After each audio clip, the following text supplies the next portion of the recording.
গোধূলির সোনালি আলো ছড়িয়ে পড়েছে আকাশে, পলাশের লালিমা মিশে গিয়ে একরাশ উষ্ণতা বয়ে নিয়ে এসেছে চারপাশে। ধীরে ধীরে ডুবে যাচ্ছে সূর্য, মেঘগুলো গোলাপি ও কমলার সুরে রাঙিয়ে দিয়ে যেন বিদায় জানাচ্ছে দিনের ক্লান্তি। বাতাসে মিষ্টি ফুলের গন্ধ আর দূর থেকে বাজছে পাখিদের আরেকবার সুরেলা গান। বৃষ্টি থেমে গেছে, আকাশ ধীরে ধীরে খুলে যাচ্ছে। কালো মেঘগুলো পিছু হচ্ছে, আর সোনালির রোদ ছড়িয়ে পড়ছে ভেজা পৃথিবীর ওপর। গাছের পাতা থেকে ঝরছে ছোট ছোট পানির ফোঁটা, মাটির গন্ধ মিশে আছে বাতাসে। পাখিরা আবার গান শুরু করেছে, নীরবতায় ভেসে আসছে তাদের মিষ্টি কলরব। রাস্তার ধারে কাদা থেকে উঠে আসছে ভাব, আর চারপাশ যেন নতুন জীবন নিয়ে জেগে উঠেছে। নিস্তব্ধ কক্ষে দূর থেকে ভেসে আসছে ব্যস্ত সড়কের ছুটে চলা গাড়ির হর্ন। বিন্দুর হালকা ধোঁয়াতে চোখে ধীরে ধীরে আলো ফিরে আসছে। চোখ খোলার চেষ্টা করে সে। চোখ খুলে প্রথমেই যা অনুভব করল, সেটা কোনো চেনা ছাদের ছাপ নয়, বরং সাদা আর সোনালি কারুকার্যময় সিলিং। বিলাসবহুল ঝাড়বাতির আলো, নরম সুতির চাদরের ঘ্রাণ। বিন্দু তড়িৎ উঠে বসে পড়ে। মস্তিষ্ক সচল হতেই চোখের কোণে পানি জমে। "এ, কোথায় আমি?" কণ্ঠটা শুকিয়ে আসা গলার মতো শোনায়। আতঙ্কে সে চারদিকে চোখ বুলায়। রাজকীয় এক কক্ষ। এটা তো শেখ বাড়ি নয়। কোথায় আছে সে? শুভ্র পর্দার আড়াল দিয়ে দেখা যায় বড় একটা কাচের জানালা। বাইরে নরম সূর্যের আলো ঢুকছে না ঢেউ খেলে। ঘরের সবকিছুই অতিরিক্ত পরিপাটি, যেন কোনো দামি হোটেল বা কারো ব্যক্তিগত প্রাসাদ। তার চেয়েও বড় বিস্ময় নিজের শরীরের দিকে তাকিয়ে চমকে ওঠে বিন্দু। অন্তর আত্মা কেঁপে উঠল যেন। তার স্পষ্ট মনে আছে সে নীল রঙের সালোয়ার কামিজ পরেছিল। এই এই কাপড়। পরনে একটা বিলাসবহুল স্যাটিনের রাতের পোশাক।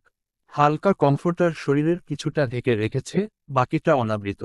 ভেজা চোখ বড় বড় করে ওঠে বিন্দুর। হৃদস্পন্দন দ্রুত হচ্ছে। গলা শুকিয়ে আসছে। এক মুহূর্তে মাথার মধ্যে ভেসে ওঠে অর্ণর মুখ। তার চোখের আগুন, ঠোঁটের রাগ, হাতে ছাপ পড়ে থাকা দৃশ্য। বিন্দুর মনে পড়ে গেল বন্ধ গাড়ির দৃশ্যটুকু। নিশ্চয়ই অর্ণ নিয়ে এসেছে এখানে। আর পোশাক, সেই চেঞ্জ করে দিয়েছে। বিন্দু উড়ো হয়ে নিজেকে হাতড়ে চেক করতে লাগলো। লজ্জা ঘৃণায় দুই হাতে মুখ থেকে হু হু করে কেঁদে উঠল মেয়েটি। কে? কেন সে আমার সাথে এমনটা করলো? What happened? নিস্তব্ধ কক্ষে গম্ভীর স্বরে বিন্দু চমকে উঠে তাকালো। মেরুন রঙের টি শার্ট আর কালো ট্রাউজারের সামনে দাঁড়িয়ে অর্ণ। চেহারায় তেমন কোনো ভাবান্তর নেই, চোখে শুধুই কঠিন নির্লিপ্ততা আর একরাশ অধিকারবোধ। সে চুপচাপ দাঁড়িয়ে থাকে দরজার পাশে, চোখে বিন্দুকে দেখে যেন এক মুহূর্তের জন্য দৃষ্টি সরানোর প্রয়োজন বোধ করছে না। বিন্দুর মুখ জ্বলছে ঘৃণায়। চোখের জল ফোঁটা ফোঁটা গড়িয়ে পড়ছে গাল বেয়ে। বিন্দু তীব্র শ্বাস ফেলে উঠে দাঁড়াতে চায়, কিন্তু শরীরটা কাঁপে। তবুও চাদরটা বুকের উপর চেপে ধরে ফুটবল পায়ে দাঁড়ায়। আমি আমি তো সালোয়ার কামিজ পরেছিলাম। এটা কে পরিয়েছে? বিন্দুর কণ্ঠস্বর কাঁপছে, যেন প্রতিটি শব্দ কাটার মতো গলায় বিঁধে বেরিয়ে আসছে। প্রশ্নটা উচ্চারিত হওয়ার সাথে সাথেই কণ্ঠটা জড়িয়ে আসে, যেন নিজেরই প্রশ্ন শুনে গা শিউরে ওঠে তার। বিন্দুর চোখ ছলছল করছে, কিন্তু সেই জলের ভেতরে কেবল কান্না নয়, ঘৃণা, অপমান আর একরাশ অবিশ্বাস। সে জানে না কোথায় আছে, কিভাবে এসেছে। তার শরীরের কাপড় বদলে গেছে, এটাই যেন তার আত্মসম্মানের গভীরতম জায়গায় এক আঘাত। বুকের ভেতরটা ছটফট করছে, যেন কেউ তার পরিচিত পৃথিবীটাকে উল্টে ফেলেছে। অর্ণ ধীরে ধীরে এগিয়ে আসে, যেন শিকারের দিকে যেয়ে আসা এক ধৈর্যশীল শিকারী। চোখে কোনো লাজ, দ্বিধা বা অপরাধবোধ নেই, শুধু এক তীব্র অধিকারবোধের ঝলক। অর্ণের ঠোঁটে হালকা ব্যঙ্গ ভর করে, ঠান্ডা, চাপা স্বরে বলে ওঠে সে। তোকে ছুতে আমার অন্য কাউকে লাগবে। বিন্দু এক পা পিছিয়ে যায়, চোখ বড় বড় করে তাকায় অর্ণর দিকে। তার ঠোঁট শুকিয়ে এসেছে, গলায় কাটা, কিন্তু দৃষ্টিতে আগুন। বিন্দু এক ধাক্কায় পেছনে সরে যায়। চোখে পানি, ভয়, অভিমান, রাগ আর অসহায়ত্ব মিলেমিশে এক আর্তচিৎকার বেরিয়ে এলো। আপনি আপনি কি করেছেন আমার সঙ্গে? কোথায় নিয়ে এসেছেন আমায়? অর্ণ ঠান্ডা চোখে তাকিয়ে থাকে। কণ্ঠে রাগ নেই, কিন্তু তীক্ষ্ণতা জ্বলজ্বল করছে। আমি কিছু করলে তুই এখন এখানে দাঁড়িয়ে থাকতি না। অক্ষত থাকাটা তখন ভাগ্যের বিষয় হয়ে যেত।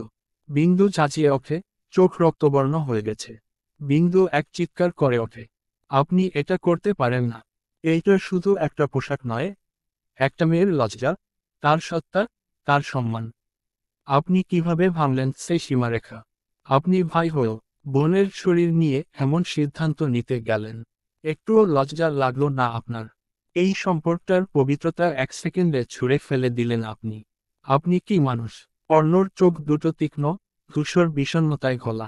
চোয়াল শক্ত করে রেখেছে তাকানো মুখে যেন লোহার মুখোশ, কিন্তু চোখের কোণায় সেই রাগের ধোঁয়া ফুটে উঠছে। ঠোঁটের কোণে সামান্য এক বাঁকা রেখা, না সেটা হাসি, না ব্যঙ্গ, একটা তীব্র আত্মসংযম। অর্ণর কণ্ঠ চাপা, কিন্তু লোহায় মোড়া। ভাই, আমি তোর ভাই হতে যাব কোন দুঃখে? কে তোর মাথায় ঢুকিয়েছে এমন বস্তাপচা কথা? শুনে রাখো চড়ুই, তুই আমার দায়িত্ব, আর সেই দায়িত্বে কেমন পোশাক পরবি, কোথায় থাকবি, কার সঙ্গে কথা বলবি, সব আমি ঠিক করব। যেটা করছি সেটা আমার ইচ্ছেতেই। এটা তোর সম্মান ভাঙা না, আমার অধিকার দেখানো। তুই বুঝিস বা না বুঝিস, এতে আমার কিছু আসে যায় না। অধিকার, আবার সেই অধিকার। বিন্দু বিমূঢ়, কিন্তু পা যেন পাথরের মতো জমে গেছে। তার আত্মা চিৎকার করছে, কিন্তু গলা দিয়ে কিছুই বেরোচ্ছে না। মেয়েটি বোঝে, আজ শুধু পোশাকই পাল্টায়নি, ভেঙে গেছে তার মনের এক অনাবিষ্কৃত দেয়ালও। অন্যের সেই নির্লিপ্ততা, চোখ দুটো যেন তার সমস্ত অস্তিত্ব গিলে নিচ্ছে ধীরে ধীরে। বিন্দুর গলা কেঁপে যায়, তবুও দাঁতে দাঁত চেপে বলে, কিসের অধিকার আপনার? কিসের দায়িত্ব? প্লিজ বলুন, আর নিতে পারছি না। আমাকে মুক্তি দিন। মুক্তি চাই আমি আপনার থেকে। ঘরজুড়ে নিস্তব্ধতা। বিন্দুর চোখে আগুন, কিন্তু গলায় কাঁপুনি। বিন্দুর কথা শেষ হতেই দৃঢ়ভাবে নিঃশব্দে এগিয়ে আসে অর্ণ। একটুও তাড়াহুড়ো নেই, সে যেন একটা চূড়ান্ত সিদ্ধান্তে স্থির। বিন্দু টের পায়, তার গায়ে শীতল বাতাস ছুঁয়ে গেল, ঠিক তার সামনে এসে দাঁড়িয়েছে অর্ণ। সুঠামদেহী অর্ণর সামনে বিন্দু অনেকটাই খাটো। অর্ণকে এত কাছে দেখে বিন্দু পা পিছিয়ে ফেলতেই হঠাৎ অর্ণ বিন্দুর কোমর পেঁচিয়ে ধরে। বিন্দু শিউরে ওঠে, চোখ বিস্ফারিত হয়ে যায়, হাত দুটো ঠেলতে চায়, কিন্তু শরীর জমে যায় পাথরের মতো। হঠাৎ কোনো প্রতিরোধ আসে না, শুধু নিঃশব্দ কাঁপুনি। অর্ণ বিন্দুর ঘাড়ে মুখ বুজে দেয়। তার নিঃশ্বাস গরম, ধীর আর স্থির। তীব্র অথচ শান্ত এক অস্তিত্ব। হাক্কিস্বরে বলে সে, হয়ে একজন স্বামী স্ত্রীর উপর যেই অধিকার থেকে কথা বলে। আমি বলছি সেই জায়গা থেকে। তুই ভাবছিস আমি অন্যায় করছি? নেভার চড়ুই, তুই আমার এই সত্যটা তোকে মানতেই হবে। এই অধিকার আমি কাউকে বুঝিয়ে নিতে আসিনি। আমি কেবল ঘোষণা করছি। তার কণ্ঠে আগুন নেই, কিন্তু আগুনের থেকেও বেশি জ্বলন্ত ছিল সেই নিশ্চিন্ত গলার স্থিরতা। বিন্দুর মস্তিষ্ক তো আঁকড়ে রয়েছে স্বামী স্ত্রী প্রতিধ্বনিতে। বিস্ফোরণ ঘটে মেয়েটির কর্ণে। সে কি আদৌ ঠিক শুনছে? বিন্দুর চোখ ভিজে উঠেছে, তার বুকের ভেতর ছটফট করছে। সে চিৎকার করতে চায়, কিন্তু গলা দিয়ে কিছুই বেরোচ্ছে না। তার মনে হচ্ছে শরীর থেকে সব শক্তি বেরিয়ে গেছে। তবু সে মনে মনে চিৎকার করছে। বিন্দুর ভিতরের কণ্ঠ বলে, তুই পালা বিন্দু, এখনই। এখান থেকে, এই মানুষটা থেকে, এই ঘর থেকে, নিজেকে রক্ষা কর। পালা বিন্দু। কিন্তু পা যেন মাটি গেঁথে গেছে। অর্ণর সেই নীরব স্পর্শ, গলার ধীরস্বরে উচ্চারিত দখল, সব মিলে যেন একটা অদৃশ্য জাল বুনে ফেলেছে তার চারপাশে, একটা দেয়াল যা এতদিন ধরে সে নিজেই তৈরি করেছিল। অর্ণ সেটাকে এক নিঃশ্বাসে গুড়িয়ে দিয়েছে। বাইরের সন্ধ্যা নেমেছে। ঘরের ভেতর ছায়া আর নিঃশ্বাসের শব্দ ছাড়া আর কিছু নেই। অর্ণর এই স্পর্শ ঘৃণায় মুড়িয়ে ধরল। বিন্দুর চোখে এক ফোঁটা জল গড়িয়ে পড়ে। কেন মতে গলা ভেতো করে অস্পষ্ট স্বরে বেরিয়ে আসে, স্বামী স্ত্রী। হঠাৎ যেন বিদ্যুৎ স্পৃষ্টের মতো ঝাঁকুনি খেয়ে সে ছিটকে সরে যায় অর্ণর স্পর্শ থেকে। অর্ণ অপ্রস্তুত থাকায় খুব সহজেই দু পা পিছিয়ে দাঁড়ায় সে। বুকের মাঝে গড়িয়ে ওঠে এক দমবন্ধ করা ক্রোধ আর অপমানের ঢেউ। চোখে রক্তিম শিরা, ঠোঁট কাঁপছে, কণ্ঠে দ্বিধাহীন অস্বীকৃতি। তার কণ্ঠ ফেটে চিৎকার বের হয় এবার, না, এসব মিথ্যে। মিথ্যা কথা বলছেন আপনি। আপনার লজ্জা লাগছে না ভাই হয়ে এমন একটা জঘন্য কথা বলতে? অর্ণ এক পা এগিয়ে আসে। তার চোখে অদ্ভুত এক ঝলক, ঠোঁটে এক চিলতে ব্যঙ্গ হাসি। নরম অথচ হাড়ভাঙা সেই কণ্ঠে বলে, সরে গেলে কেন, বউ? আদর করছিলাম তো, বউ। বিন্দুর কণ্ঠে তীব্র জ্বালা। তার বুক ফেটে যাচ্ছে, চোখে জল জমে উঠেছে, কিন্তু সে গলার স্বর কঠিন রাখে। ঘৃণায় বিন্দু আরেক ধাপ পিছিয়ে যায়। তার চোখে বিস্ময়, অপমান আর অসহ্য দাহ। যেন অর্ণের এই কথাগুলো আগুন হয়ে তার চারপাশ পুড়িয়ে দিচ্ছে। সে মনে মনে নিজেকে আঁকড়ে ধরে ভেতরটা ধসে পড়ছে, বিশ্বাসের জমি ভেঙে গিয়েছে আজ। বাইরে নিস্তব্ধতা, ঘরের কোণে সন্ধ্যার ছায়া আর নিঃশ্বাসের টানাপোড়েন। বিন্দু ঠোঁট কামড়ে ধরে চোখ বুজে কয়েক মুহূর্ত। সব কিছুই গুলিয়ে ফেলছে সে। মেয়েটির বুক ধড়ফড় করছে, হাত কাঁপছে। ভেঙে চুরমার করে হচ্ছে মেয়েটির কোমল হৃদয়। মেয়েটি এক ধাক্কায় নিজের হৃদয়ে ওঠা কান্না থামিয়ে শক্ত গলায় বলে, চুপ করুন আপনি, আর একটা শব্দও বলবেন না। আপনি যা বলছেন সবটা মিথ্যে, নোংরা মিথ্যে।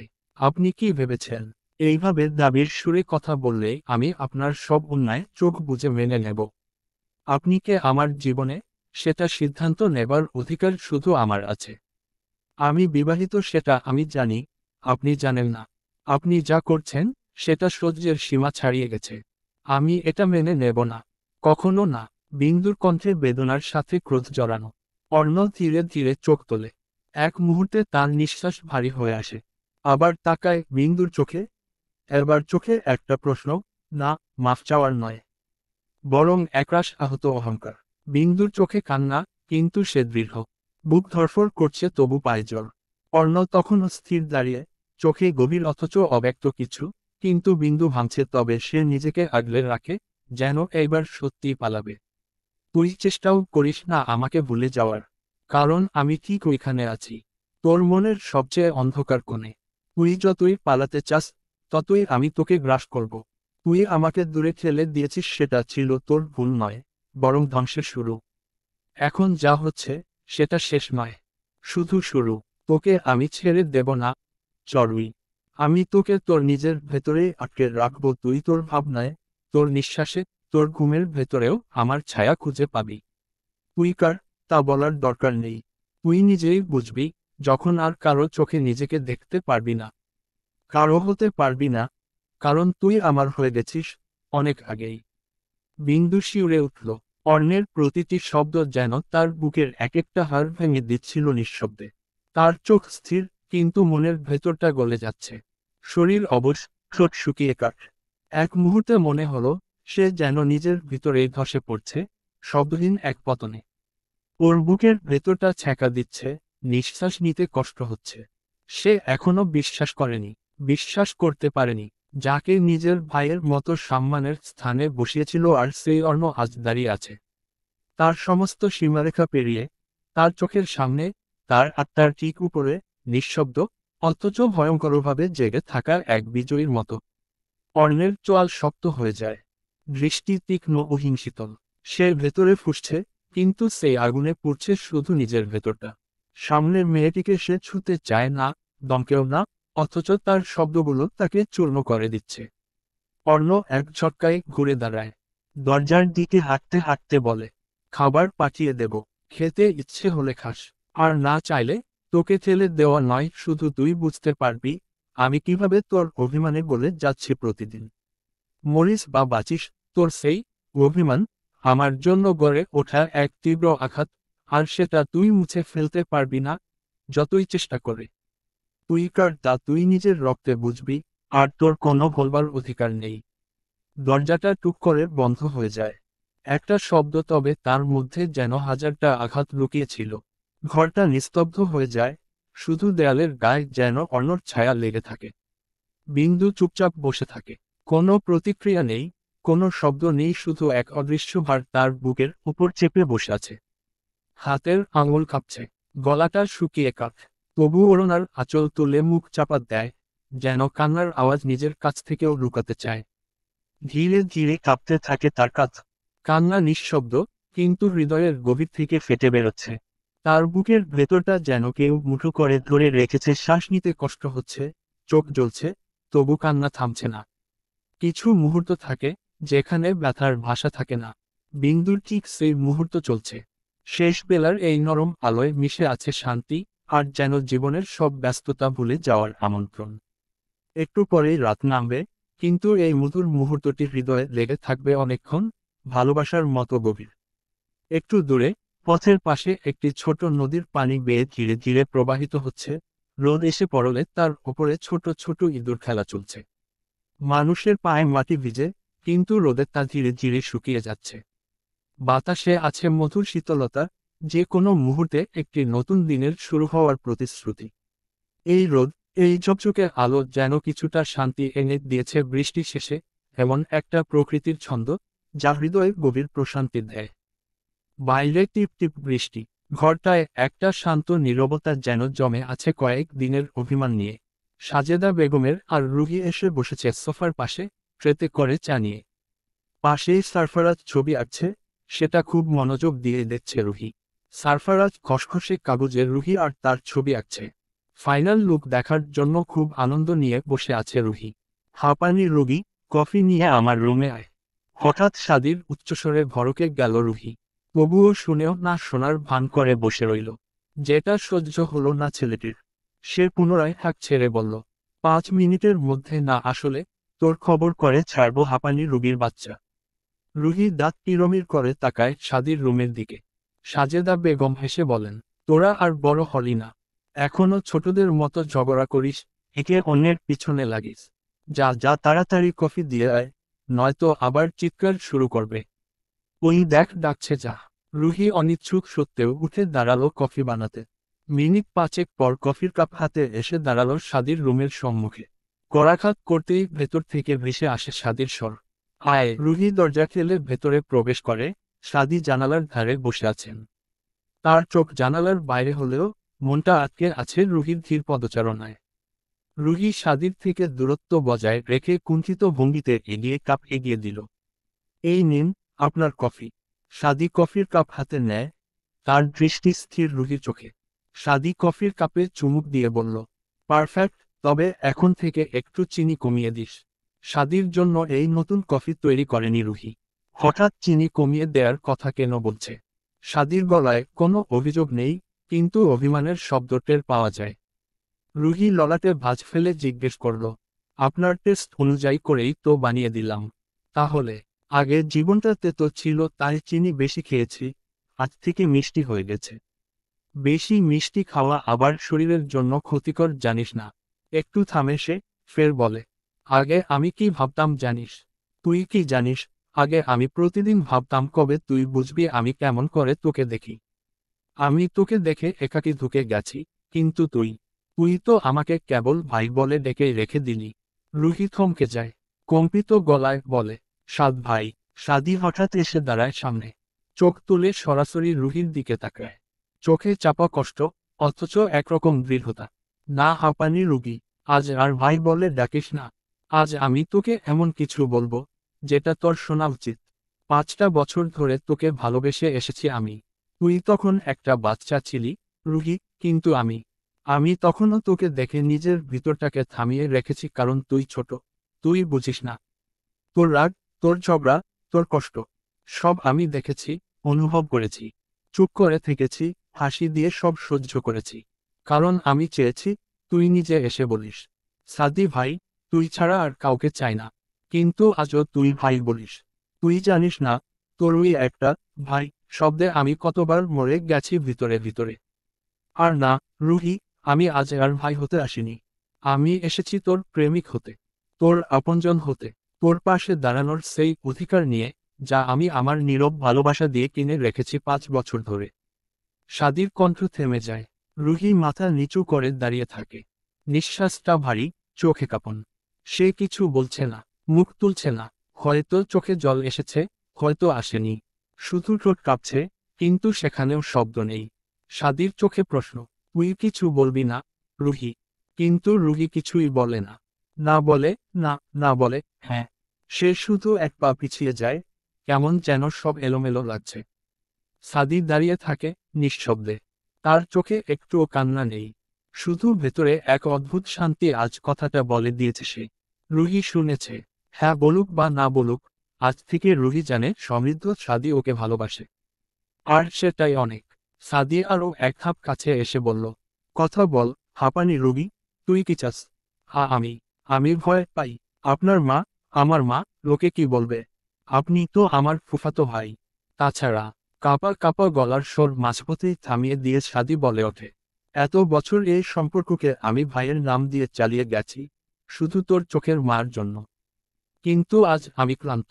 আমি ভাই না রুহানি, আমি তোর প্রেমিক হতে চাই। তোর হাতটা ধরতে চাই, তোর পাশে দাঁড়াতে চাই, তোর কপালে ঠোঁট রেখে বলতে চাই, এই মেয়েটা আমার। রুহির চোখে পানি জমে যায়। সে কিছু বলছে না, শুধু ঠোঁট কামড়ে রেখেছে।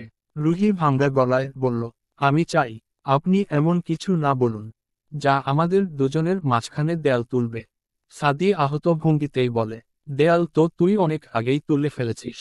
আচ্ছা তুই আমার দিকে তাকিয়ে বলতো, আমাকে নিয়ে তুই কিছুই অনুভব করিস না? আমার উপস্থিতি তোর ভালো লাগে না? অনেক কিছুই করে সাদি আশেপাশে থাকলে তার ভালো লাগে। হয়তো সে ও কোথাও একটা কিছু অনুভব করে।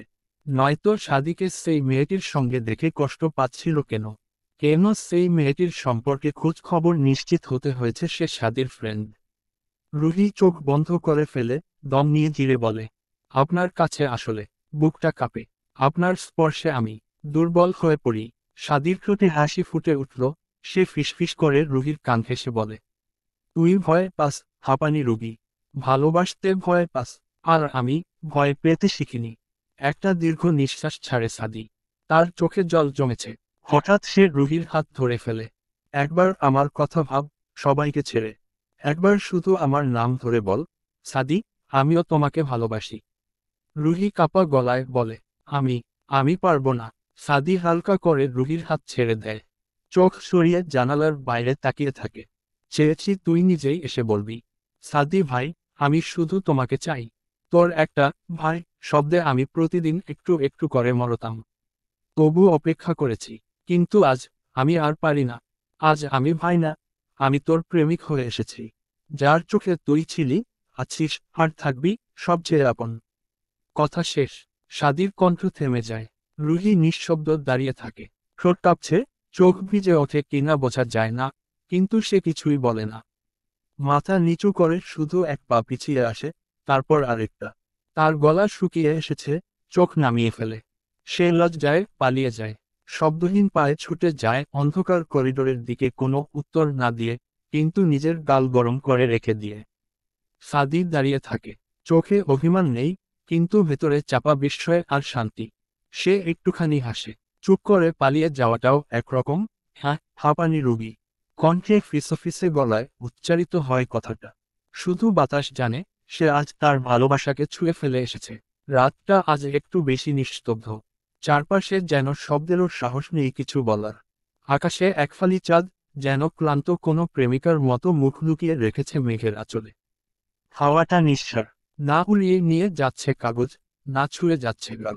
শুধু দূরে কোথাও একবার ডেকে উঠছে নিশাচর পাখি, আর কখনো দূর ঘুমভরে কুকুরের হালকা ডাকে ভাঙছে এই নিস্তব্ধতা। এই রাতের বুকেই লুকিয়ে থাকে বহু না বলা কথা, হারিয়ে যাওয়া চিঠির মতো স্মৃতি, অথবা কারো বুকের ভিতর জমে থাকা দীর্ঘশ্বাস। কেউ ঘুমায় আজ শান্তিতে, আবার কেউ চোখ মেলে তাকিয়ে থাকে অন্ধকারে, কারো জন্য, কারো অপেক্ষায়। অর্ণব কেবল মাত্র বিন্দুর কক্ষ থেকে বেরিয়ে এসে বাইরে বসেছে। বিন্দু দাদির মৃত্যুর শোক সামলে উঠতে পারছে না মেয়েটি, জ্বর বাজিয়ে ফেলেছে। অর্ণব কাঠের বেঞ্চে হেলান দিয়ে বসল। পাশেই রয়েছে সাদি, মারিদ এবং অভি। ঠিক সেই মুহূর্তেই পেছনে থেকে ছুটে আসে একটা ছায়া। এক মুহূর্তেই সেই ছায়া এসে পড়ে অর্ণর পায়ে। দুই হাতে শক্ত করে আঁকড়ে ধরে অর্ণর পা যুগল। আচমকা এমন হওয়াতে অর্ণ চমকে ওঠে, কিন্তু শরীরটা স্থির। সে মুখ সামান্য নিচু করে তাকায় পায়ের দিকে। মাটিতে লুটিয়ে পড়া ছেলেটা মেহেদী। চোখে কান্না, গলায় গলা হারানোর যন্ত্রণার স্বর। কাঁপা, ভাঙা কণ্ঠে বলছে, ভায়া, ভালোবাসা যখন সত্যি হয়, তখন সেটা লুকিয়ে রাখা যায় না, আর ভুলে যাওয়া তো অসম্ভব। আমি চেষ্টা করেছি আকাশের মতো প্রশস্ত হতে, পাথরের মতো শক্ত হতে, কিন্তু সে তো আমার শিরার ভেতর, নিঃশ্বাসে মিশে গেছে। আপনি চাইলে আমাকে মুছে ফেলতে পারেন, কিন্তু আমি চাইলেও ওকে মুছে ফেলতে পারি না। আমি শুধু চাই, ওর হাতটা একবার আমার হাতে পড়ুক, এই হাত দিয়ে আমি পৃথিবীটা আগলে রাখব ওর জন্য। আমি চাই না জয়, আমি চাই না অধিকার, আমি শুধু চাই একটা জীবন, যেটার পাশে সে থাকবে, আর আমি মরেও শান্তি পাব। প্লিজ ভাইয়া, ওকে ছেড়ে দিন। এক মুহূর্ত নিস্তব্ধতা। চারদিক থম মেরে যায়, যেন সময়টাও থেমে পড়েছে। মারিদ এক ঝটকায় উঠে দাঁড়ায়, চোখ বিস্ফারিত। তার মুখে স্পষ্ট হতভম্বতা। সাদি চেয়ারে হেলান দিয়ে বসেছিল, কিন্তু হঠাৎই সোজা হয়ে বসে পড়ে, চোখে বিস্ময় মাখা দৃষ্টি। মারিদের ভ্রু কুঁচকে ওঠে, চোয়াল শক্ত হয়ে যায়, পরিস্থিতির তাৎপর্য বুঝে নিতে গিয়ে ক্লান্ত দৃষ্টিতে তাকিয়ে থাকে সামনের দৃশ্যের দিকে। সবার চোখ স্থির হয়ে থাকে মেহেদীর উপর। অর্ণ স্থির, অথচ চোয়ালে একটা তীব্রতা জমে আছে। ধীরে ধীরে সে ঝুঁকে পা থেকে মেহেদীর হাত সরিয়ে দিতে চায়, কিন্তু মেহেদী সেই মুহূর্তেই আরো শক্ত করে আঁকড়ে ধরে অর্ণর পা। তার চোখে যেন বেদনা আর বরফের মিশ্র শীতল দাহ। সেই নিচু গলায় কাপা কাপা স্বরে বলে ওঠে, বিশ্বাস করুন ভাইয়া, আমি যদি জানতাম বিন্দু কারো স্ত্রী, তাহলে হয়তো আমি নিজেকে আঘাত করে হলেও তাকে ভুলে যেতাম। নিজেকে ছিঁড়ে ফেলে দূরে সরিয়ে রাখতাম, কিন্তু কিছু অনুভব, যুক্তি মানে না। কিছু টান জন্মের মত, কিছু ভালোবাসা পাপ জেনেও থামে না। আমি চেষ্টা করেছি ভাইয়া, বারবার চেষ্টা করেছি নিজেকে থামাতে, নিজেকে বোঝাতে, কাপা কাপা পায়ে পেছনে ফিরে যেতে। কিন্তু পারিনি, একটুও না। কারণ আমি তাকে ভালোবেসে ফেলেছি পাগলের মতো, একেবারে নিজের সমস্তটুকু মুছে দিয়ে ওকে ধারণ করেছি মনে। এখন আর ফেরার রাস্তা নেই। এই ভালোবাসার কাছে আমি পরাজিত। আপনি চাইলে আমাকে অপরাধী ভাবতে পারেন, আমি নিজেও জানি এটা অন্যায়। তবু এই হৃদয়টাকে থামাতে পারিনি ভায়া। ভালোবাসি বলে আজ দাঁড়িয়েছি ভিক্ষায়, শুধু বলার সাহস নিয়েই। অর্ণর চোয়াল শক্ত হয়ে ওঠে, দৃষ্টি নিচের দিকে পাথরের মতো স্থির। সে কিছুক্ষণ দাঁড়িয়ে থাকে নিঃশব্দে, যেন শব্দ খুঁজে পাচ্ছে না, বা ইচ্ছা করেই বলছে না কিছু। তার চোখে স্পষ্ট বিরক্তি, ঠোঁট দুটো শক্তভাবে চেপে ধরা। কিন্তু ঠিক সেই বিরক্তির আড়ালে চোখের গভীরে যেন এক অজানা প্রশ্নের সুর, এত ভালোবাসা, ভালোবাসা বুঝি পাপের উপর দাঁড়িয়ে এত সহজে মাথা তোলে? অর্ণর বুকের ভেতরটা অদ্ভুতভাবে চাপা পড়ে যায়। তীব্র একটা অস্বস্তি, এতদিন ধরে নিজের যাকে ভেবে এসেছিল সম্পূর্ণ অধীন, সে কি এখন অন্য কারো মনের মানুষ হয়ে গেছে? অর্ণ ধীরে ধীরে মাথা তোলে, তার ঠান্ডা চোখ দুটো মেহেদীর দিকে স্থির হয়। কোনো শব্দ নেই, কিন্তু দৃষ্টি যেন ছুরি হয়ে কাটে, একই সাথে সতর্কবার্তা আর একরাশ অপ্রকাশ্য ক্ষত। অর্ণর ঠোঁটের কোণায় এক ব্যঙ্গময় শীতল হাসি ফুটে ওঠে। সে কেবল এটুকু বলে, পা ছেড়ে উঠে দাঁড়াও। মাটিতে পড়ে থেকে এমন কথা বলার সাহসী যখন হয়, তখন অন্তত আগে বুঝে নাও তুমি কি বলছো, আর কাকে বলছো। ভুলে যেও না, তুমি কার সামনে দাঁড়িয়ে আছো।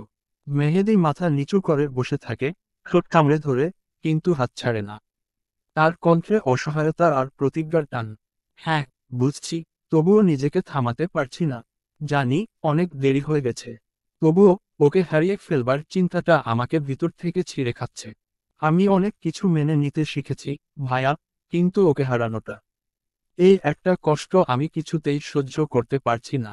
প্রতিদিন নিজেকে বোঝাই, তবু একটুও হালকা লাগে না। এই ভালোবাসা যেন আমার শ্বাসের মতো, চাইলেই ফেলে দিতে পারি না। সাদিরা নিঃশব্দ দীর্ঘশ্বাস যেন চারপাশের বাতাসকেও ভারী করে তোলে। মারিদ চুপচাপ, তবুও চোখের ভাষা বলছে সে অশান্ত। অর্ণ ধীরে ধীরে মুখ ফিরিয়ে তীক্ষ্ণ দৃষ্টিতে মেহেদীর দিকে তাকায়, ঠোঁটের কোণে এক ফোঁটা কঠোর নীরবতা। অর্ণ চোখ গাঢ়, স্বর কঠিন, অর্ণ চোখে শীতল আগুন, কণ্ঠে তীর কিন্তু বিধ্বংসী উচ্চারণ। তুমি জানো তো, এই দুঃসাহসের জন্য আমি চাইলে তোমার সবকিছু মুহূর্তেই গড়িয়ে দিতে পারি। তোমার নাম, তোমার জায়গা, তোমার অস্তিত্ব, সব। তবু আমি এখনো দাঁড়িয়ে আছি, তোমার মুখের কথা শুনছি, কারণ আমি চাইছি তুমি নিজেই বুঝে পেছনে সরে আসো। মেহেদী মাথা নিচু, কণ্ঠ স্তব্ধ, নিঃশব্দ, যে শর্ত ছাড়াই আত্মসমর্পণে ভিজে। জানি ভাইয়া, আপনি পারেন এক মুহূর্তেই আমায় শেষ করে দিতে, তবুও আমি নিজেকে আপনার হাতেই সঁপে দিচ্ছি। শাস্তি দিন, শান্তি দিন, আপনার ইচ্ছা।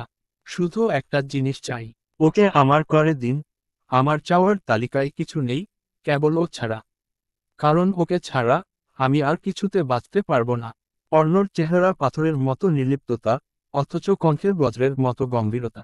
শেখ নফিল অর্ণ চাইলে চোখের পলক ফেলার আগে সামনে দাঁড়িয়ে থাকা এই ছেলেটির অস্তিত্ব মুছে ফেলতে পারে, কোনো প্রমাণ, কোনো প্রশ্ন, কোনো চিহ্ন থাকবে না। সে চাইলে দিতে পারে নির্মমতম শাস্তি, যা শরীর নয়, আত্মাকে চূর্ণ করে দেয়। তবুও আশ্চর্য, অর্ণ শান্ত। এই শান্ততা উত্তাল আগ্নেয়গিরির নীরবতা, ফেটে পড়ার পূর্ব মুহূর্তের নিস্তব্ধতা। অর্ণ রাগী, কিন্তু উন্মাদ নয়। সে ক্ষিপ্র, কিন্তু অস্থির নয়। তার মধ্যে আছে এক ধরনের হিমশীতল কঠোরতা, যা চিন্তায় প্রখর, সিদ্ধান্তে অটল এবং ক্ষমতায় নির্মম। সে তুখোড়, গাণিতিকভাবে নিখুঁত এবং ভয়ঙ্করভাবে বিচক্ষণ। অর্ণ তীক্ষ্ণ নজরে তাকিয়ে ভদ্রগম্ভীর গলায় সুথাল। ভালোবাসা মানে কারো পায়ে পড়ে ভিক্ষা চাওয়া নয়। ভালোবাসা মানে যাকে চাই তাকে লড়ে ছিনিয়ে নেওয়া। আমি ভালোবাসি, মানে আমি আগলে রাখি, নিজের রক্ত দিয়ে হলেও। তুমি কাঁদো, আমি মরতে রাজি। তুমি চাও তাকে, আমি বলছি সে আমার।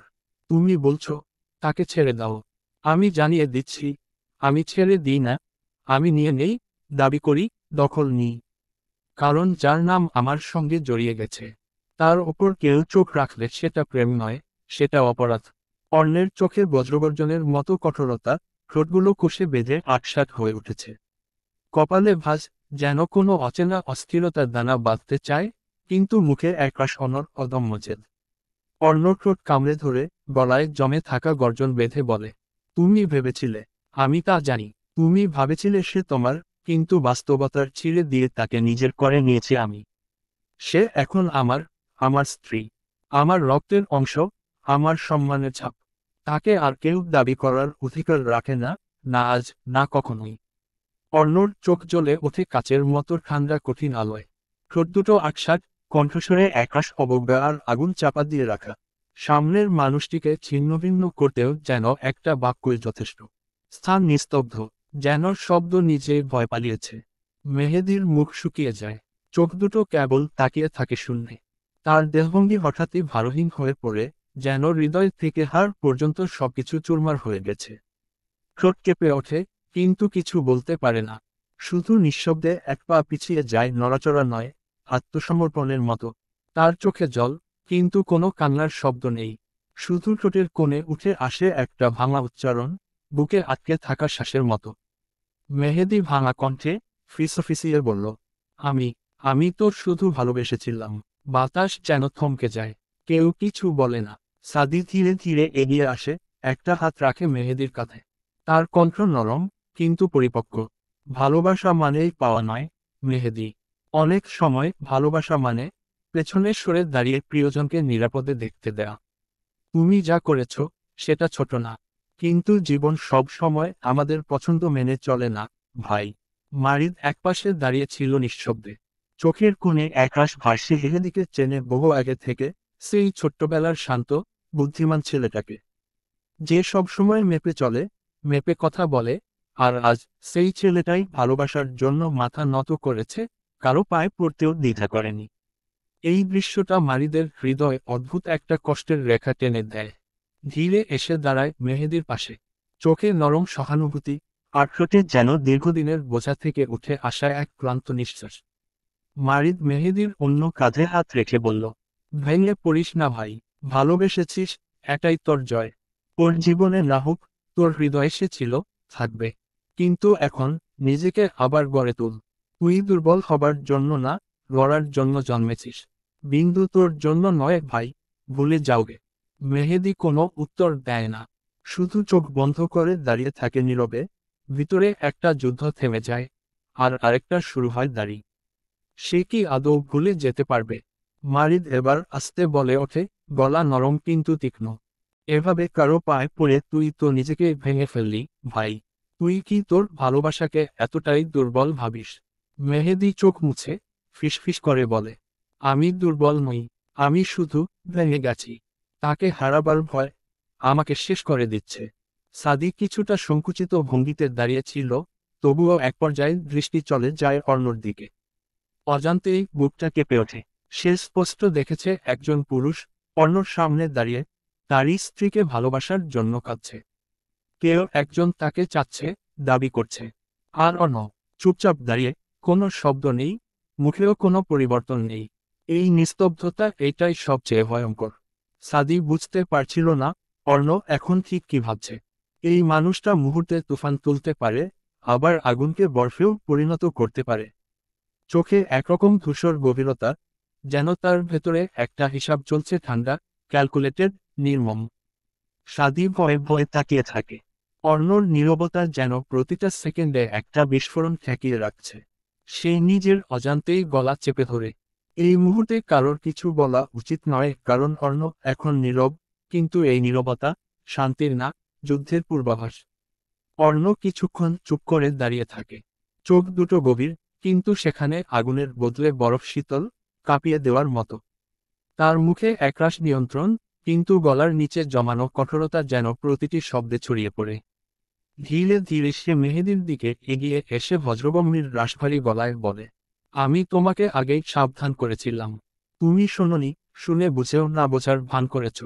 তুমি জানো, চাইলে আমি অনেক আগেই তোমার জীবনটা ছিন্নভিন্ন করে দিতে পারতাম। কিন্তু আমি তা করিনি। কারণ ছিল দুটো। অর্ণ একটু থেমে গভীরভাবে মেহেদীর চোখে তাকায়। প্রথমত, তুমি দুর্বল। তোমার ভালোবাসা তোমার ভেতরে পোড়ালেও সাহস করে কিছু বলনি। তুমি নিজের অনুভূতিকে চেপে ধরে থেকেছ, তোমার ভালো লাগা কখনো ওর কাছে পৌঁছায়নি। আর দ্বিতীয় কারণ, তুমি ওর বন্ধু ছিলে। আমি আজও তোমার চোখে সেই বন্ধুত্ব খুঁজেছি বলে আজ তোমাকে কথা বলার সুযোগ দিয়েছি। শুনেছি, বুঝেছি। তার গলার সুর এবার একটু নিচু, কিন্তু প্রতিটি শব্দে হুমকির মতো ভার।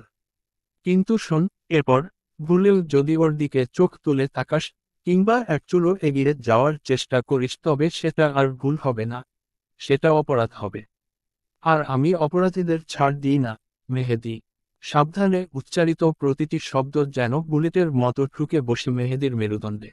অর্ণ এক পা পিছিয়ে যায়, চোখ সরায় না। শেষ কথাটা চাপা কণ্ঠে, কিন্তু বজ্রের মতো নেমে আসে। আজ থেমে গেছি, কারণ আজও তোকে ছোট মানুষ হিসেবে দেখেছি। কিন্তু মনে রাখিস, আগামীকাল আমি থামব না। মেহেদীর চোখে জল জমে, ঠোঁট কাঁপে, কোনো শব্দ বের হয় না। সাদি মাথা নিচু করে, মারির চোখ বুজে নিঃশব্দে দাঁড়িয়ে থাকে। এই নীরবতায় বুঝিয়ে দেয় অর্ণর বলা শেষ, কিন্তু তার প্রভাব অনেকক্ষণ স্থায়ী থাকবে। হঠাৎ একটা বজ্রপাতের শব্দে নিজের ভাবনার জগতে ডুবে থাকা মেহেদী ছিটকে বেরিয়ে এলো। ছাদের রেলিং ধরে খোলা আকাশের নিচে দাঁড়িয়ে জীবনের হিসাব নিকাশ করছিল সে। সেদিন বিন্দুর বিয়ের কথা শুনে কি পাগলামি না করেছে সেই রাতে, অর্ণর পায়েও পড়েছে। তবুও মেয়েটাকে সে পেল কই? হঠাৎ করেই বৃষ্টির ক্রন্দনরত মুখটা ভেসে উঠল চক্ষুতে। গতরাতে অনাকাঙ্ক্ষিত ঘটনার পরে মেয়েটি একদম নিশ্চুপ হয়ে গেছে। একই বাড়িতে, অথচ সারাদিনে একবারও রুমের বাইরে দেখেনি। মেহেদী দীর্ঘশ্বাস টেনে নিল, সেই বা কখন বেরিয়েছে। বৃষ্টির সঙ্গে কথা বলা উচিত। নিঃশব্দে দাঁড়িয়ে ছিল মেহেদী। চোখ দুটো লাল, অথচ এক ফোঁটা জলও নেই সেখানে। বুকের ভেতর যেন এক বিশাল শূন্যতা ধ্বনিত হচ্ছিল। মেহেদী অম্বরে তলিয়ে থাকা আকাশের দিকে তাকিয়ে মুচকি হেসে বলল, আমি তো শুধু ভালোবাসিনি, বিন্দু। আমি তো তোমায় এক আকাশ সমান ভালোবেসেছিলাম। তবুও, তবুও কেন তোমায় পেলাম না? কোন দোষ ছিল আমার? ভালোবাসার নাকি ভাগ্য হয়? তুমি ছিলে আমার প্রার্থনা। আর আমি থেকে গেলাম শুধু না পাওয়ার সীমানায় দাঁড়িয়ে। রাত অনেক গড়িয়ে গেছে। ঘরের জানালা খোলা, বাইরে নিশুতির রাতের নিস্তব্ধতা গায়ে মেখে বসে আছে একরাশ চাঁদের আলো। বৃষ্টি দাঁড়িয়ে ছিল জানালার গড়াদের পাশে, হালকা ঠান্ডা বাতাসে তার চুলগুলো উঠছিল এলোমেলো। ঘুম আসেনি তার, মনটা অবেলায় ভার হয়ে আছে। মেহেদী বৃষ্টির দরজার সামনে দাঁড়িয়ে আছে, এত রাতে ডাকবে কি ডাকবে না দ্বিধাদ্বন্দ্বে ভুগছে। বৃষ্টি ঘুমায় নি, তার রুমের ভেতরে বাতি জ্বলছে। কিছুক্ষণ নীরবতা, তারপর মেহেদী হালকা স্বরে ডাকল, বৃষ্টি। ভেতর থেকে কোনো সাড়া শব্দ পাওয়া যায় না। মেহেদী পুনরায় মৃদু গলায় বলে, আমি জানি তুই জেগে আছিস, দরজা খুল বৃষ্টি। একটু পরে দরজা খুলে গেল। বৃষ্টি নিঃশব্দে সরে দাঁড়ায় দরজা থেকে। মেহেদী তাকালো মেয়েটির দিকে। মুখটা মলিন ফ্যাকাশে দেখাচ্ছে। অবশ্য যা হয়েছে তা মেনে নেয়ার কোথাও নয়। মেহেদী বলে, ঘুমাসনি কেন এখানো? এমনি, কিছু বলবি? ওদের সম্পর্কটা ছিল আর পাঁচটা সাধারণ কাজিনের মতোই, হাসি ঠাট্টা, একে অপরকে পেছনে লাগা। ওরা শুধু কাজিন বা ক্লাসমেট নয়, ভালো বন্ধুও। হঠাৎ একটা ঝড়ে সবকিছুই অলটপালট হয়ে গেল। এখন যেন কথা বলাটাই অস্বস্তি ঘিরে রেখেছে। মেহেদী গলা খাকারি দিয়ে বলল, রাতে খেয়েছিস? হুম। ছোট্ট করে ওর দিল বৃষ্টি। মেহেদী ফের বলে, তোর সাথে আমার কথা ছিল। বৃষ্টি কিছু বলল না। মেহেদী জানে এই নীরবতারও হচ্ছে বৃষ্টির সম্মতি। পেছনে থেকে হালকা পায়ে এগিয়ে এলো মেহেদী। কাঁধ ছুঁয়ে নয়, ডেকে নয়, কেবল পাশে গিয়ে দাঁড়ালো। স্থির, চাপা, ভেতরে জমে থাকা ঝড়ে ছেঁড়া এক টুকরো সত্য। আমি জানি, এই অপ্রত্যাশিত বিয়েটা তোর কাছে একটা বোঝা হয়ে দাঁড়িয়েছে। তুই এটা মানতে পারছিস না। চিন্তা করিস না, আমি খুব শিগগিরই তোকে এই বন্ধন থেকে মুক্ত করে দেব। যেভাবেই হোক। বৃষ্টি ধাক্কা খেল যেন ভেতরে। ধীরে ধীরে তাকালো মেহেদির দিকে। মেহেদি বলল, আমি খুব শিগগিরই তোকে তালাক দিয়ে মুক্তি দিয়ে দেব এই মিথ্যা বন্ধন থেকে। তালাক! চমকে উঠল বৃষ্টি। শব্দ তার ঠোঁটের কোণে ঝুলে রইল, বুকের কোথাও কেঁপে উঠল বৃষ্টি। সে কিছু বলার আগেই মেহেদি মুখ ফেরাল জানালার বাইরে। হৃদয়ের গভীরে এখনো একজনকে আগলে রেখেছি। নীরবে, নিঃশব্দে। তার প্রতি অনুরাগ আজও নিঃশেষ হয়নি। যার জন্য বুকের ভেতর এতটা জায়গা জুড়ে আছে, তার ছায়া মুছে ফেলে আরেকজনকে কিভাবে বসাই? বলতো, আমরা কেউই তো সত্যিকার ভালোবাসিনি একে অপরকে। এই সম্পর্কটা কেবল পরিস্থিতির বাধ্যতা, শুধু একরাশ অপরাধবোধ, আর কিছু অপূর্ণ থেকে যাওয়া স্বপ্নের চাপা দীর্ঘশ্বাস। বৃষ্টি পুনরায় চমকে ওঠে। কাঁপা কাঁপা গলায় বলে, তুই তুই কাউকে ভালোবাসিস? কাকে? মেহেদি চুপ থাকে। কোনো উত্তর দেয় না। তার নীরবতায় বৃষ্টির বুকের ভেতরটা মোচড়ে ওঠে। সে তীক্ষ্ণ দৃষ্টিতে তাকায় মেহেদির চোখে, কিছু একটা বলতে গিয়েও থেমে যায়।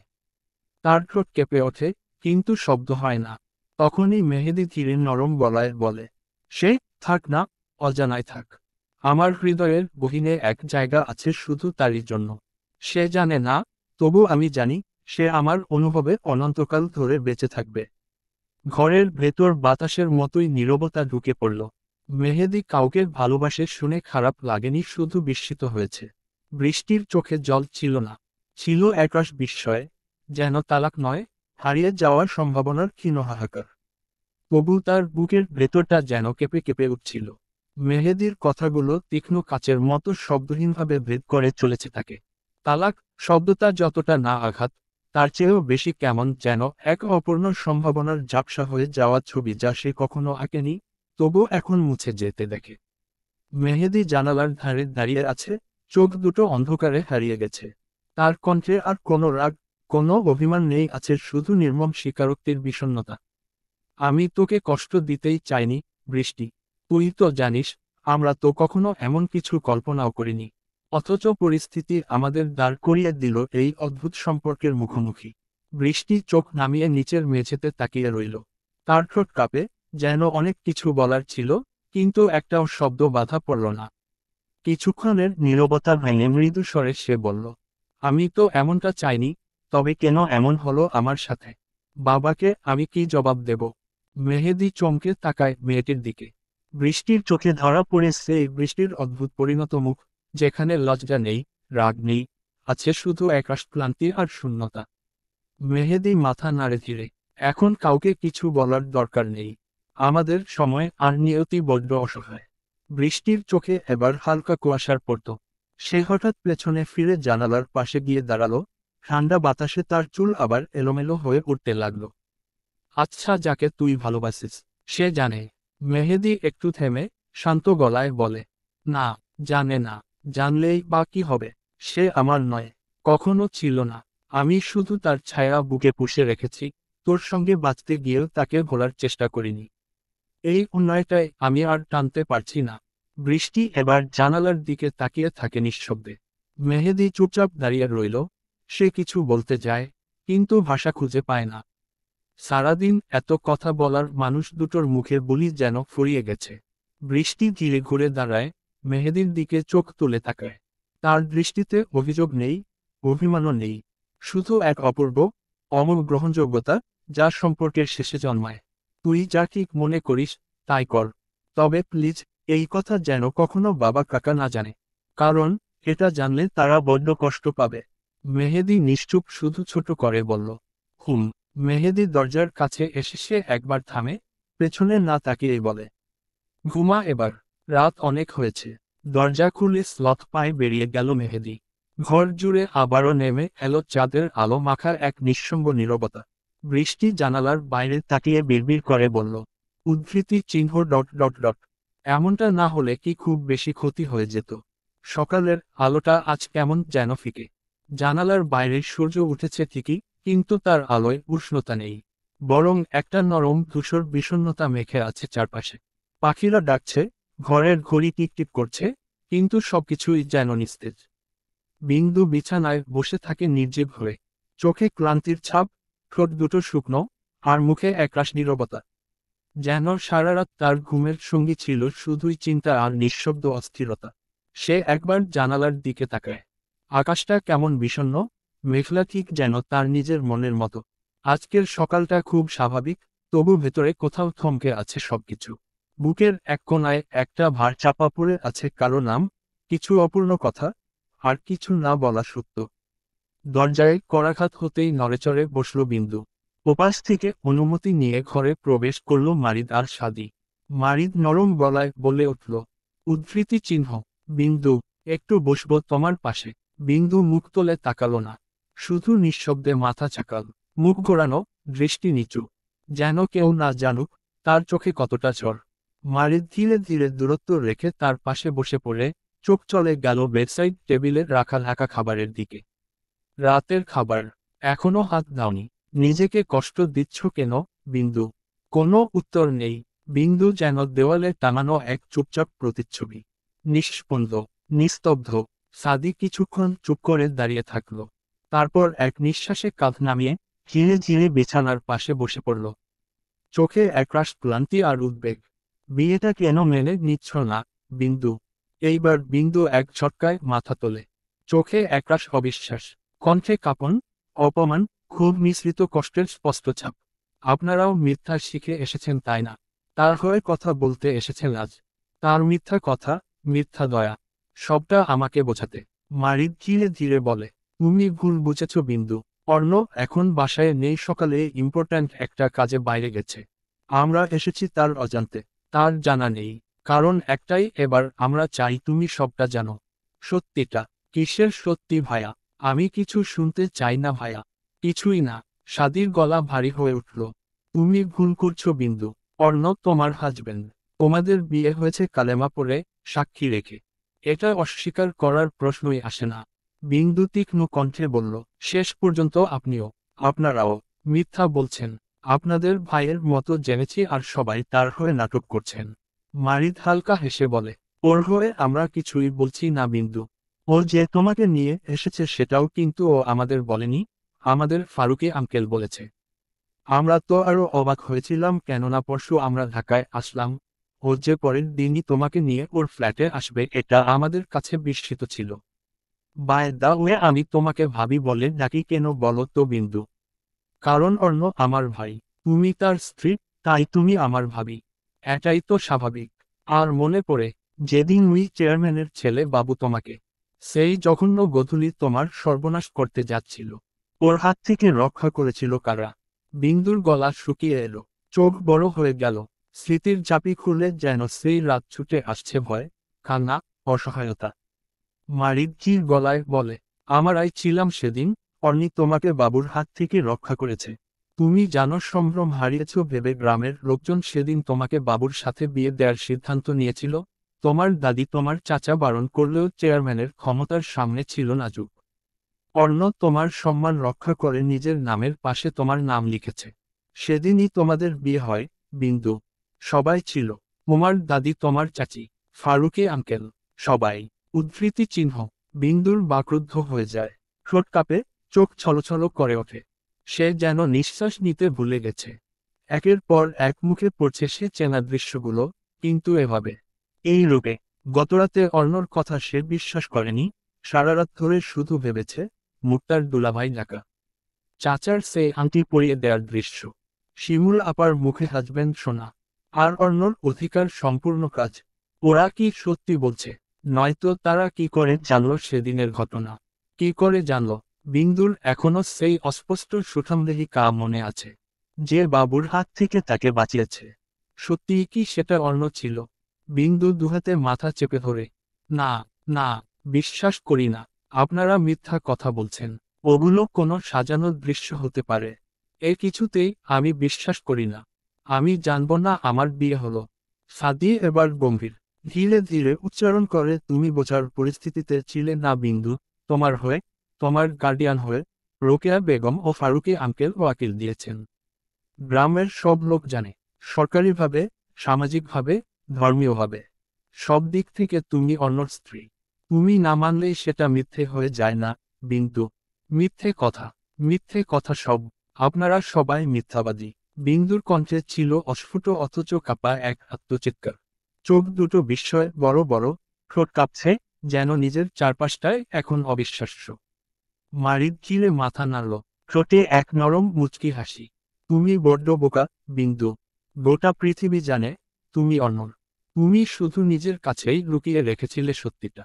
বিন্দুর চোখ ফেটে গড়িয়ে পড়ে এক ফোঁটা অশ্রু। তা যেন এক টুকরো অপমান, না বোঝা ভালোবাসা, না বলা সত্যির ভর। মাথার ভেতর যেন বাজ পড়ে। সে অনর, সবাই জানত। তার চোখে চমক ফল করে, বুক কেঁপে ওঠে। হঠাৎই উঠে দাঁড়াতে গিয়ে ধাক্কা খায় ভারে। চারপাশটা যেন ঘুরে উঠছে, সবকিছু আবছা। সে হাত দিয়ে বিছানার চাদর আঁকড়ে ধরে বসে পড়ে আবার। যেন নিজেকে ভেঙে পড়া থেকে শেষ শক্তিটুকু দিয়ে রক্ষা করছে। আমি একটাও বিশ্বাস করতে পারছি না। একটাও না। সে ফিসফিস করে বলে, যেন নিজের কাছেই নিজেকে প্রমাণ করতে ব্যর্থ এক হেরে যাওয়া মানুষ। তুমি বড্ড বোকা বিন্দু। গোটা পৃথিবী জানে তুমি অনর। বিন্দুর চোখ থেকে গড়িয়ে পড়ে এক ফোঁটা অশ্রু। মাথার ভেতর যেন তীব্র আওয়াজ বাজছে, সে অনর। সবাই জানত। বিন্দু হঠাৎ উঠে দাঁড়াতে যায়, কিন্তু মাথা ঘুরে ওঠে। হাত দিয়ে বিছানার চাদর আঁকড়ে ধরে বসে পড়ে, যেন নিজেকে ঠেকিয়ে রাখছে ধসে পড়ার হাত থেকে। আমি আমি একটাও বিশ্বাস করতে পারছি না। একটাও না। সাদি শীতল গলায় বলে, মিথ্যে বললেই কি সত্যি মিথ্যে হয়ে যায় বিন্দু? তবে এটা আমি পরিষ্কার বুঝতে পারছি, অর্ণ তোমাকে ছাড়বে না। বরং তোমার চারপাশের সমস্ত দেয়াল সে ভেঙে তবেই ছাড়বে। তুমি চাইলে রুখে দাঁড়াতে পারো, কিন্তু শেষমেশ হয়তো হাঁপিয়ে উঠবে তুমি। তাই বলছি, সময় থাকতে তাকে মেনে নাও। নিজের হৃদয়টা একটু প্রশ্ন করো, সে কি সত্যিই ওর থেকে মুখ ফিরিয়ে আছে? বিন্দু কিছু বলে না। তার মাথা নিচু, চোখের পাতাগুলো কাঁপছে নিঃশব্দে। ভেতরের যে দেওয়ালগুলো এতকাল ধরে শক্ত করে দাঁড়িয়েছিল, সেগুলোতে এখন ছোট ছোট ফাটল পড়ছে। এক একটা শব্দ যেন সেই ফাটলগুলো আরো প্রশস্ত করে দিচ্ছে। তার নিঃশ্বাস ভারী, চোখের কোণে অস্পষ্ট এক শূন্যতা। সে জানে, কিছু একটা ধসে পড়ছে ভিতরে।